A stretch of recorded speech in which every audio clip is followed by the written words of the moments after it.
cintanya sama Pak Prabowo itu, ya kan? Itu kalau tahiyatul akhir Pak Yai kan gini Pak Yai, tahiyatul akhir kan gini. Sekarang banyak gini Pak. Viral di media sosial, potongan video menunjukkan Menteri Perdagangan yang juga Ketua Umum Partai Amanat Nasional, Zulkifli Hasan alias Zulhas, memberi sambutan dalam Rakernas Asosiasi Pedagang Pasar seluruh Indonesia di Semarang, Jawa Tengah, 19 Desember lalu. Dalam video itu, Zulhas menyinggung pengalamannya saat berkunjung ke daerah ada jemaah sholat yang berubah setelah imam membaca surat Al-Fatihah. Sebagian orang memilih diam dari yang biasanya mengucapkan amin.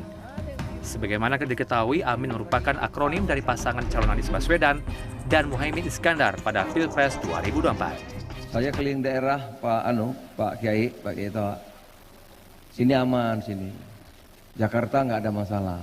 Yang jauh-jauh ada loh yang berubah. Jadi kalau sholat maghrib baca Al-Fatihah, waladolin. Ada yang diem sekarang Pak. Ada yang diem sekarang. Ada Pak sekarang diem. Loh, kok nggak ada? Ada yang diem sekarang banyak. Saking cintanya sama Pak Prabowo itu, ya kan? Itu kalau tahiyatul akhir Pak Yai kan gini Pak Yai. Tahiyatul akhir kan gini. Sekarang banyak gini Pak. Kayak gini. Zulhas juga mengatakan mungkin itu adalah bentuk kecintaan kepada Capres nomor urut 2 Prabowo Subianto. Pernyataan Zulhas menuai komentar warganet yang menyebutnya tidak pantas. Ketua fraksi PAN DPR Saleh Daulay mengklarifikasi pernyataan Zulhas. Menurut dia, jika menonton video secara keseluruhan, bisa dipahami Zulhas ingin mengajak semua pihak menjaga agar Pilpres tetap teduh, tertib, aman, dan damai. Saleh menegaskan Zulhas tidak sedikit pun bermaksud melecehkan agama. Tim Liputan CNN Indonesia. Sekarang banyak gini Pak.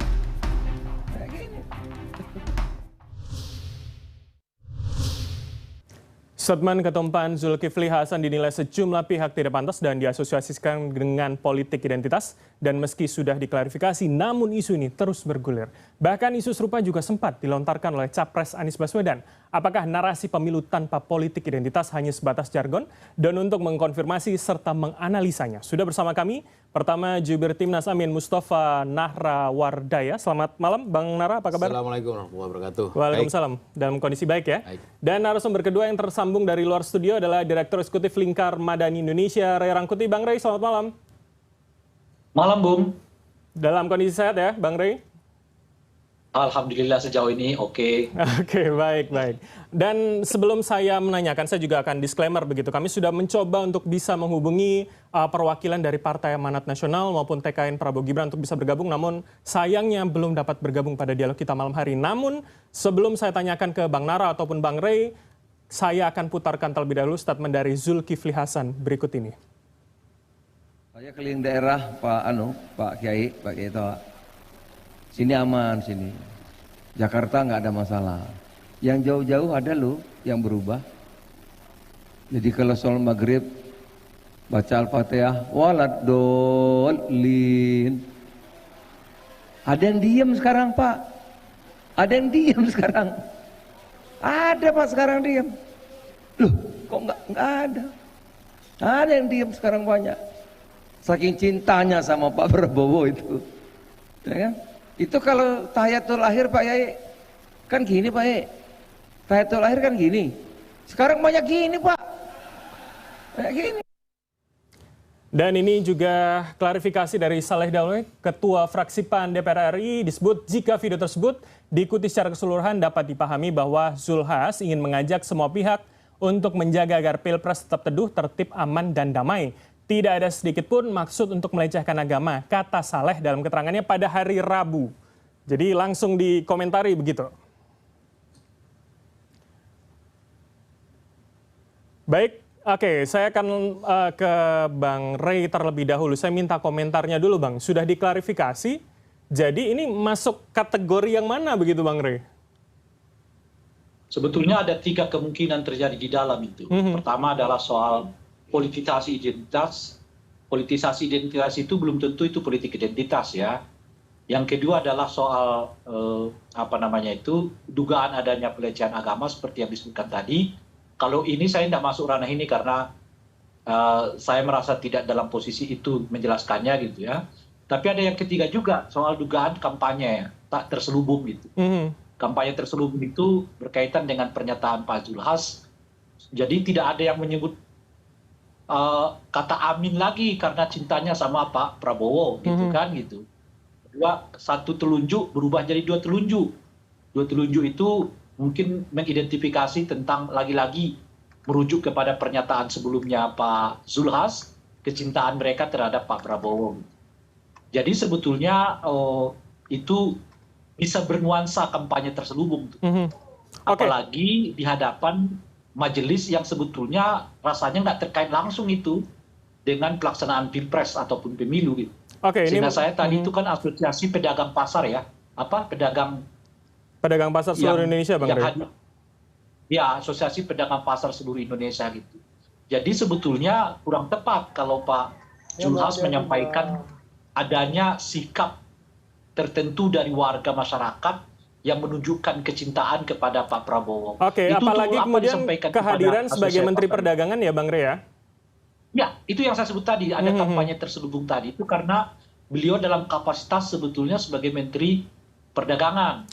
Bertemu dengan kelompok pasar yang bukan entitas yang terhubung langsung dengan Capres dan Cawapres ini. Karena kan tidak dalam situasi itu tidak dalam kampanye kan sebetulnya gitu. Tapi sebelum saya ingin lebih dalam begitu terkait dengan poin satu yang Anda katakan politisasi identitas begitu ya. Kita akan dengarkan terlebih dahulu Sekjen PAN Edi Suparno sudah memberikan klarifikasinya berikut ini.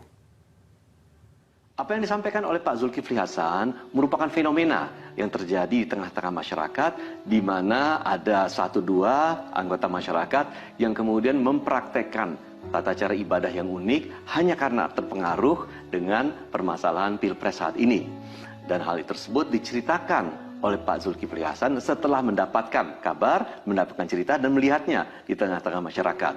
Jadi apa yang disampaikan beliau adalah sebuah cerita yang terjadi sesungguhnya di dalam masyarakat, bukan sebuah humor, bukan sebuah lelucon, bukan sebuah sindiran, apalagi penistaan di dalam agama. Itu pokoknya. Oleh karena itu kami berharap masyarakat dapat kemudian menyaring informasi yang beredar di tengah-tengah masyarakat yang mungkin saja tidak serta-merta menyampaikan hal-hal yang sifatnya otentik, bisa saja diinjeksi dengan kebohongan, dengan hoax, dengan pemutarbalikan fakta.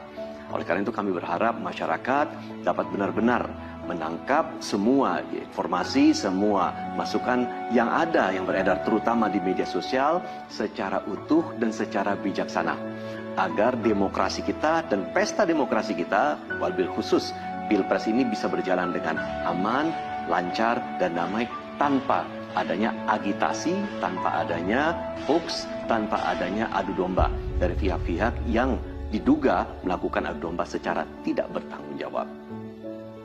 Yuk kita bermedsos secara bijak dan tolak hoax. Bang Rey, ini betulkah kemudian hanya masuk dalam kategori ya menceritakan ulang begitu cerita yang didapatkan oleh Pak Zulhas? Ya, tentu bisa saja dimaknai dengan begitu, tapi kan kita juga bisa memaknainya dengan cara yang lain.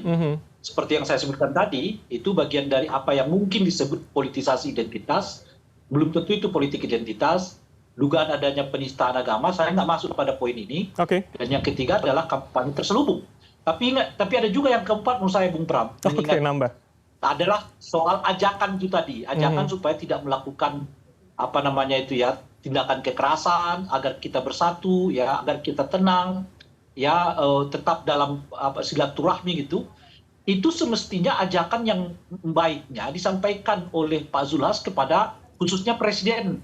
Itu maksud saya gitu. Karena sebetulnya intensitas Pilpres ini meningkat justru setelah Presiden membiarkan anaknya terlibat di dalam proses pencawapresan gitu. Nah itu pertama. Yang kedua, perlu itu juga disampaikan kepada Presiden karena banyak sekali orang sekarang yang merasa kok tiba-tiba kegiatannya dibatasi, tiba-tiba kegiatannya ditanya-tanya dan seterusnya. Jadi ajakan tenang, tentram itu mestinya diarahkan kepada mereka yang pertama berkuasa, baru diarahkan kepada masyarakat. Baik, oke. Ada narasi kontradiktif begitu ya. Saya ke Bang Nara kalau begitu ini. Ya. Kemudian yang disinggung dari statement tadi kan tentu adalah capres Anda begitu yang disingkat menjadi Amin. Tim Anda melihatnya bagaimana? Jadi memang sejak awal munculnya Amin ini sudah menjadi halangan, menjadi momok bagi kelompok tertentu ya. Salah satunya ya paslon lain. Karena padahal kan biasa-biasa saja kan, dan Amin itu kan tidak memiliki modal yang sebesar mereka, tapi kenapa ditakutin ya? Dan apalagi setelah debat kemarin. Jadi ini kejadian yang Mas Jul, saya nggak melihat dia sebagai ke orang PAN lah, saya lihat sebagai menterinya dulu ya. Seperti yang katakan Ray Rangkuti, memang ini nggak pantas ya, seorang menteri berbicara di depan Asosiasi Pedagang Pasar se-Indonesia yang tidak pas pada tempatnya. Dan yang lucu adalah, kalau seharusnya kan beliau kan ngomongin soal barang-barang pasar. Entah bawang merah, bawang putih, bawang oranye, bawang hijau, bawang apalagi lah. Mestinya itu yang dibahas, tapi kok ya lari ke agama itu. Tapi saya tidak ingin mau soal agama, karena ranahnya MUI ya, biar mereka yang... Cuman ini sangat sensitif. Muhammadiyah sendiri, tadi barusan Pak Dadang Kahmat menyayangkan pernyataan Pak Zulkifli ini, karena sensitif sekali. Tapi apakah kemudian dengan statement seperti ini sebenarnya Timnas Amin merasa dirugikan begitu? Oh enggak, kita udah biasa dibully, disindir, di apa. Ya. Cuman klarifikasi Pak Edi menjadi repot itu. Hal yang berbeda menurut Anda, narasi yang berbeda? Coba, dikatakan bahwa ini adalah kenyataan. Tapi Pak Edi Suparno mengatakan jangan tertipu dengan hoax. Barangkali itu diinjeksi dengan kebohongan loh. Video yang beredar di masyarakat itu asli kok. Saya buka di website aslinya ya, di portal aslinya. Video itu memang tidak cuma 5 menit, 10 menit, lebih setengah jaman. Saya dari awal sampai akhir memang melompat, tidak ada kaitan dengan acara itu. Tapi kalau Bang Saleh tadi kan mengatakan ya walaupun kami hanya merangkumkan dalam grafik, begitu mengatakan konteksnya harus dipahami, didengarkan semua begitu. Ya tapi nggak pas. Di depan pedagang pasar ngomongin soal ritual sholat. Itu pasti nggak pas. Mau kita lihat dari awal video maupun sampai akhir, tetap nggak pas. Oleh karena itu, kalau itu menjadi viral wajar, ya wajar. Tapi kalau soal sisi agama saya nggak mungkin menggurui Pak Zul, beliau itu orang religius. Mungkin saja ini karena pengaruh circle, lingkaran. Maksud saya gini, Mbok hati-hati. Karena kemarin sebelumnya kan Pak Prabowo kena masalah juga soal dasmu apa itu. Itu seharusnya jadi pelajaran. Nah, sekarang diulangi lagi seperti ini. Saya khawatir nanti berikutnya juga ada yang lain lagi. Ini karena circle lingkungan yang terbiasa berbicara seperti itu. Jadi menurut Anda ini sesuai dengan kata Pak Edi Suparno, apakah kemudian hanya menceritakan ulang atau menjadi kelakar ini? Oh enggak, kelakar malah berbahaya. Malah berbahaya. Maka Pak Edi Suparno tadi bilang kan bukan guyon, kan memang itu asli. Menceritakan kejadian, cuman kan berbeda di sini. Pak Jul mengatakan banyak. Tapi Pak Edi Suparno mengatakan cuma 1-2. Ada cerita. Ada cerita. Cuman kalau kita mau membuktikan kan susah sekali. Bagaimana ketika sholat kita tahu bahwa dia itu gini-gini. Kan susah itu. Nggak mungkin orang sholat saling melihat samping kirinya tangannya 1 atau 2 ya. Enggak. Artinya ini lalai yang tidak patut terjadi gitu. Karena diucapkan oleh seorang yang bukan orang-orang proletar ya. Ini kan orang terdidik. Bang Nara, tapi ini yang menarik adalah kami juga mendapatkan video capres Anda Anies Baswedan juga berbicara narasi yang serupa begitu. Dan kita lihat terlebih dahulu.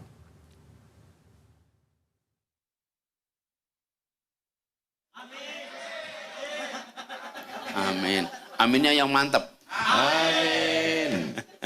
Sekarang di beberapa kantor itu ghairil maghdubi alaihim waladdallin. Sudah takut bilang amin. Dan saya juga baru sadar tadi pagi bahwa ternyata acara debat tadi malam itu tidak lagi berdoa, mengheningkan cipta. Mengheningkan. Kenapa jadi tidak ada doa? Tapi saya juga baru sadarnya pagi. Pada malam tadi malam itu cuma ketika mendengar cipta, kita diam semua. Doa, tumben doanya diam. Jangan-jangan tasyahud pun sekarang begini aja semua. Iya. Masa tasyahud tangannya keluar 2? Ini tasyahud 1 lah, mau gimana kita? Ampun. Nah, disebut juga nih Bang, amin dan tasyahudnya. Bahkan tadi Pak Anies mengatakan aminnya yang mantep. Ini amin mengamini doa atau kemudian singkatan dari pasangan ini? Di sini ada 2 hal. Pertama, spirit dari video ini berbeda dengan Pak Jul tentunya. Kalau Pak Ustadz Abdul Somad mengatakan jangan-jangan, kan ada kata jangan-jangan kan?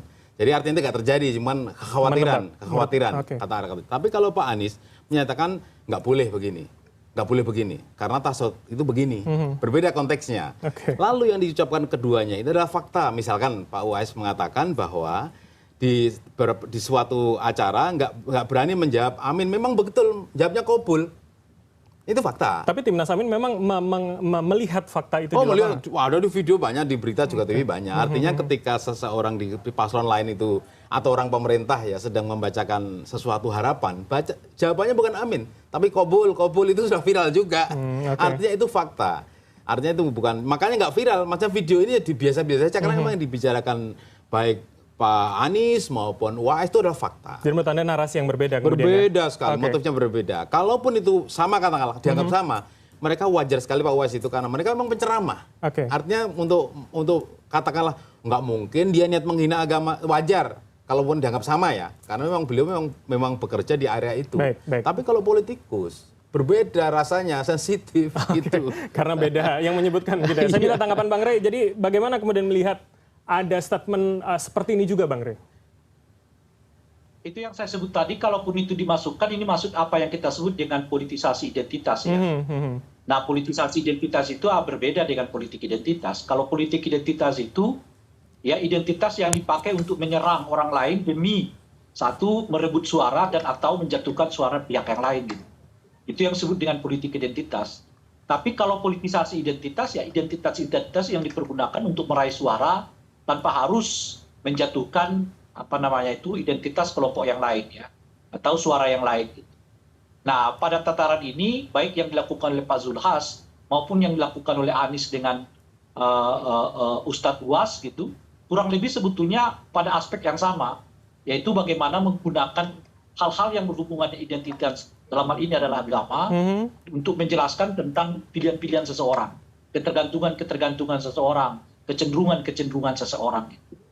Nah, bahwa yang berbeda itu memang ada perbedaan yang cukup mencolok di antara mereka. Satu, memang disebutkan di dalam forum yang kapan waktu pun dia memang dalam kondisi kampanye gitu. Oke. Dalam hal ini adalah Anies Baswedan, dia kapan waktu pun dia memang boleh kampanye gitu. Ada berbeda dengan Pak Zulhas. Kalau Pak Zulhas itu tidak boleh kampanye selama ia menjabat sebagai di jabatan pemerintah, kecuali ia terlebih dahulu menyatakan diri untuk cuti terlebih dahulu gitu. Nah, pertanyaannya adalah apakah penyampaian cerita yang disampaikan oleh Pak Zulhas itu dalam kondisi beliau dalam keadaan cuti atau tetap sebagai pejabat negara? Baik. Gitu. Kalau ia dalam sebagai pejabat negara dengan intonasi kalimat yang khususnya itu tadi ya, karena beliau menjelaskan itu tadi, misalnya tidak menyebutkan amin karena cinta sama Pak Prabowo, atau tidak menunjukkan satu jari tapi dua jari dengan asumsi yang mungkin menunjukkan kecintaan kepada Pak Prabowo, itu dengan asumsi karena nggak disebutkan dengan tegas oleh Pak Zulhas tadi. Nah, itu yang masuk dalam kategori yang ketiga yang saya sebutkan tadi. Oke, baik. Punya potensi ini disebut sebagai kampanye terselubung. Gitu. Bang Rey, artinya intonasi dan juga cara menyebutkan ini akan cukup berpengaruh ya pada konteks dan juga tafsir yang bisa kita baca begitu ya Bang Rey ya? Dan dalam posisi apa? Kan kalau Pak Zulhas itu kan dalam posisi sebagai menteri kan. Jadi ada hukum yang terkait di situ namanya dugaan kampanye terselubung gitu. Baik. Oke Bang Rey, ini yang menarik kemudian untuk kita dalami sebetulnya di mana batasnya. Kalau Anda mengatakan politisasi identitas berbeda dengan politik identitas, saya akan memperdalamnya nanti kepada Anda, tapi kita akan jeda sejenak, pemirsa tetaplah bersama kami di Pilihan Indonesia.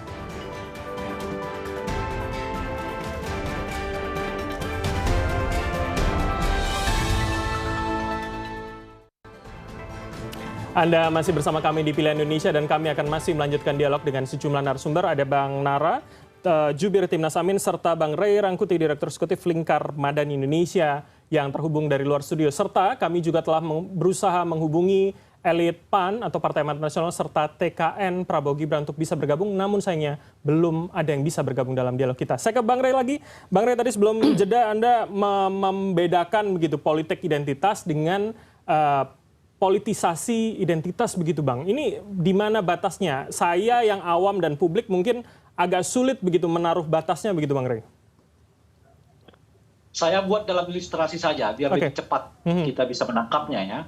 Misalnya kalau seseorang mengatakan jangan pilih si Anu karena si Anu A, B, C yang berhubungan dengan identitas. itu kita sebut sebagai politik identitas. Karena dua hal di situ.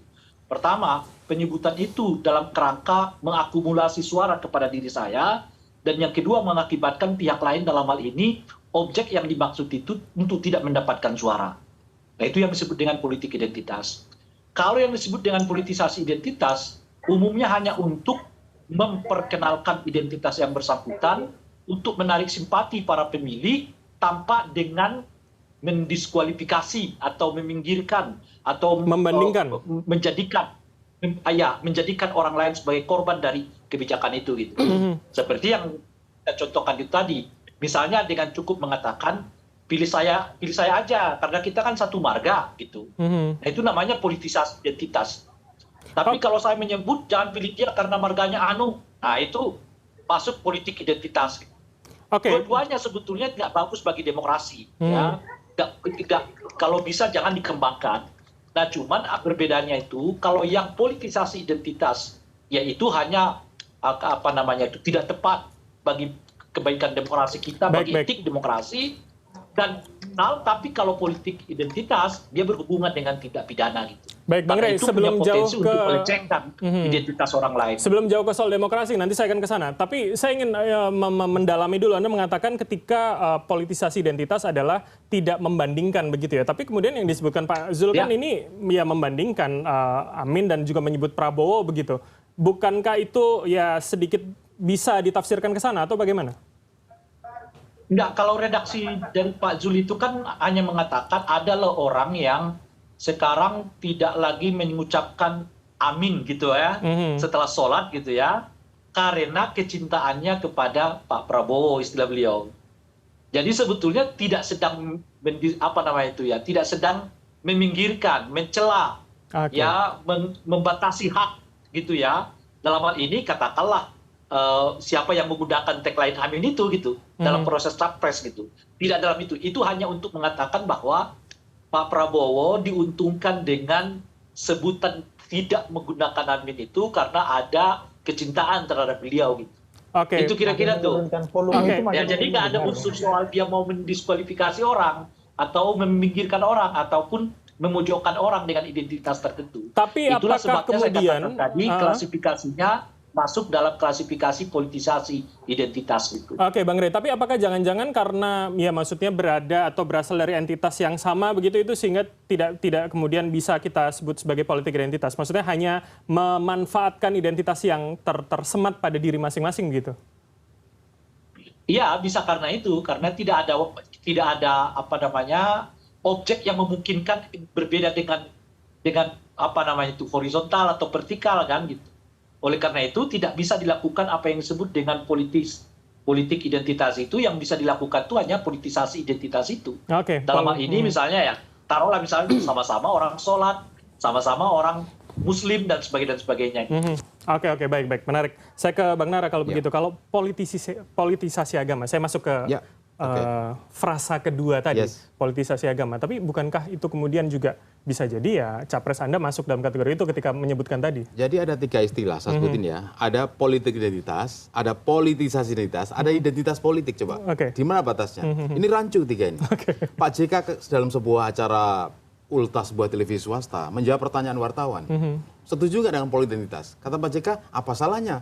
Semua tokoh politik setiap 5 tahun datang ke pesantren yang sebelumnya nggak pernah ke masjid, nggak pernah ke pesantren. Datang, capres-cawapres, keluar masuk pesantren. Nah, rancunya ketiga definisi ini karena masyarakat itu tidak paham definisi dari tiga hal ini. Tidak pahamnya kenapa? Karena hanya mendengar contoh-contoh yang salah. Contoh yang salah, misalkan orang yang sholatnya rajin, tapi kemudian karena dia masuk partai politik disebut sebagai politik identitas. Orang yang rajin ngaji, rajin pengajian, tapi dia berpolitik, disebut politik identitas. Maka kategori ini akhirnya partai umat itu mengatakan kalau itu yang terjadi, kami adalah partai identitas. Yang terjadi partai umat. Karena masyarakat selalu menafsirkan. Ada lagi politisasi identitas. Ya kan tadi yang Pak Ray rangkut itu, jangan pilih marga yang A karena kita marga B. Gimana cara membedakannya? Kan namanya juga ini kan pilihan ya. Biasanya kalau misalnya orang Islam mengatakan Al-Maidah 51, ya. Orang Islam pasti dasarnya memilih pemimpin itu Muslim dulu. Artinya dia tidak memilih non-Muslim. Ada pembandingnya pasti, meskipun nggak terucap. Apa pentingnya terucap kan? Kira-kira begitu. Jadi itu masuk dalam politisasi identitas. Lalu ada identitas politik lagi. Pusing kan? Partai ini asasnya Islam, rahmatan lil alamin. Ini asasnya Pancasila. Ada asasnya gotong royong. Loh, ini identitas politik. Yang mana ini mereka kadang-kadang melompat. Ada yang katanya tagline-nya itu gotong royong untuk rakyat kecil. Tapi dia pakai identitas agama untuk meraih kepentingan elektoral. Supaya masyarakat memilih dia. Tapi artinya dengan begitu, dengan kesadaran atas perbedaan tadi, maksud saya, Timnas Amin berkomitmen tidak akan menggunakan itu ya? Walaupun kemudian... Bukan menggunakan, sebenarnya itu kan fakta yang tidak bisa hindari. Yang penting hindari soal ujaran kebencian. Nah, apa yang dilakukan Pak Jul ini menimbulkan ujaran kebencian lain. Kalau Pak Jul nggak ngomong soal nyentuh-nyentuh agama, kan nggak muncul misalnya membenci Pak Jul, membenci partainya, membenci paslon 2. Ini kan akibat dari pernyataan Pak Jul. Jadi memunculkan, padahal sepengetahuan saya, selama ini justru dari petahana, dari pemerintah itulah yang kemudian berkampanye untuk menghindari ujaran kebencian. Jadi maksud Anda statement ini memicu? Memicu. Baik. Ini kan memakan omongan sendiri kan. Tolong dong jangan ada pembelahan. Jangan ada ujaran kebencian, jangan ada menghina, memaki, menyentuh sara, sentimen sara. Tapi ini praktek yang justru melakukan itu. Berbahaya malah. Saya minta komentar Bang Rey. Sepakatkah dengan statement itu Bang Rey? Tadi saya mau sampaikan dulu dengan istilah identitas politik ya. Silakan. Jadi memang ada 3, politisasi identitas politik, dan politik identitas. Ini 3 definisi yang berbeda dengan 3 hukum yang juga berimplikasi hukum yang berbeda. Identitas politik itu biasanya dipergunakan oleh pemilih untuk menyatakan dukungan mereka kepada calon-calon tertentu karena kesamaan identitas yang sama. Misalnya, Bung Bram mau jadi calon bupati. Bung Bram, saya milih Anda karena sama-sama orang Jawa loh kita. Gitu, misalnya, itu contoh ya. Jadi, identitas politik itu muncul dari pemilih kepada orang yang dipilih. Politik identitas itu biasanya muncul dari orang yang hendak dipilih kepada para pemilih dengan mendiskualifikasi hak orang lain gitu ya. Sementara politisi identitas itu, identitas dipergunakan untuk merayu pemilih dalam kerangka memilih dia gitu. 2 dari yang 3 ini buruk. Cuman 1 dari yang 3 ini yang bersifat pidana, 2 yang lain tidak bersifat pidana dan tidak akan menggugurkan pelaksanaan hak yang bersangkutan untuk ikut terlibat dalam pemilu, tetapi itu tetap buruk. Jadi kualifikasi yang seperti ini yang tetap 3-tiganya menurut saya harus kita tinggalkan, baik politik identitas politik maupun politisasi identitas. Ya, tapi Bang Rey, Anda setuju juga kemudian dengan Bang Nara tadi mengatakan ya ini memicu begitu, menjadi pemicu untuk kemudian bisa jadi dimanfaatkan orang lanjutan begitu Bang Rey? Kan seperti di awal tadi saya sudah sebutkan, kalau maksud dari Pak Zul itu untuk mengingatkan ya supaya sama-sama kita tenang, tidak perlu ada keributan ya, tidak perlu ada silaturahmi yang putus adat dan sebagainya gitu. Nah, justru itu yang saya sebutkan, mestinya pernyataan itu diungkapkan terlebih dahulu oleh Pak Zulhas kepada penguasa. Karena intensitas meningkatnya tensi pemilu kita ini setelah ya boleh disebut Gibran jadi wakil presidennya Pak Prabowo sebetulnya gitu. Dan segi yang lain adalah terjadinya praktek penggunaan yang diduga ya kekuasaan dalam kerangka menakut-nakuti orang lain. Apakah itu pelibatan misalnya aparat, macam-macam dan seterusnya yang kita kenal dengan istilah netralitas aparat negara dalam konteks pilpres ini. Nah, ini tertibkan dulu. Kalau ini ditertibkan, saya yakin himbauan kepada masyarakatnya juga agak tenang. Nah itu Bang Rey, dengan kondisi yang berbeda. Ada penggunaan. Ya. Dengan kondisi yang berbeda tadi, yang kontradiktif tadi, bagaimana kita ke depan? Paling tidak ya mungkin 1,5 bulan lagi kita akan sampai ke pencoblosan begitu. Dan bagaimana kemudian meredam isu ini, kekhawatiran kalau Anda katakan ya sebetulnya dalam kerangka yang aman, tapi mengkhawatirkan begitu. Nah, bagaimana kemudian kita masih bisa berharap pada demokrasi ini Bang Rey? Tidak bisa tidak, memang kita yang harus betul-betul keluar untuk menyatakan ini tidak tepat gitu. Karena saat yang bersamaan kita juga tidak bisa sekarang mengandalkan Bawaslu gitu ya. Bawaslu ya seperti kita ketahui lah alih-alih untuk menyelesaikan masalah, seringkali saya mengatakan Bawaslu mencari pasal yang memungkinkan dia tidak menindaki kasus gitu. Kan yang kasus seperti Pak Zul ini kan semestinya bisa dicari tahu oleh Bawaslu tuh. Apakah ada apakah kemungkinan terjadi dua hal yang saya sebutkan. Pertama adalah kemungkinan terjadinya politisasi identitas, meskipun tidak ada sanksinya, tapi setidaknya itu disemprit oleh Bawaslu. Oke, harusnya wasitnya ya yang lebih tegas maksud Anda ya? Tidak berharap pada pemainnya ya? Yang kedua, apakah ada dugaan terjadinya kampanye terselubung atau tidak? Nah, itu mestinya juga dikerjakan oleh Bawaslu, dilihat oleh Bawaslu tanpa menunggu harus laporan. Nah, kalau Bawaslu-nya bukan nggak bisa ya, seperti enggan untuk melakukan tugas dan kewenangannya, ya mau tidak mau CNN yang harus membicarakannya, kita harus membicarakannya untuk tetap mengingatkan bahwa sumber masalahnya sebetulnya kadang-kadang bukan datang dari masyarakat, tapi dari elit yang ngepet untuk menang dalam pelaksanaan pilpres. Baik. Ini soal wasit dan penegakan kalau gitu menurut Anda. Oke, saya terakhir ke Anda, bagaimana? Ya, prinsipnya begini, semua harus hati-hati karena masa-masa politik, tahun politik ini sangat sensitif. Apapun bisa menjadi berita politik.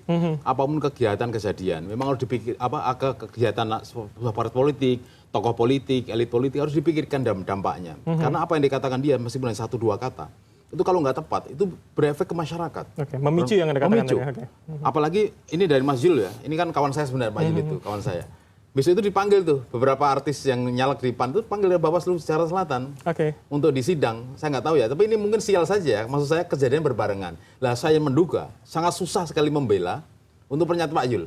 Humasnya saya yakin sangat pusing hari ini untuk membela bagaimana cara masyarakat itu supaya percaya bahwa ini adalah tidak disengaja atau tidak ada maksud untuk menghina. Tapi jaminan bahwa dari tim Anda, Timnas Amin tidak akan menggunakan begitu ya cara-cara yang sama? Enggak seperti itu. Kita sudah komitmen dari awal, Pak Anies pun sudah komitmen, semua kader, semua pengurus, semua TPN, semua diwajibkan untuk mensukseskan pemilu dengan cara-cara yang baik, lurus sesuai dengan undang-undang atau PKPU.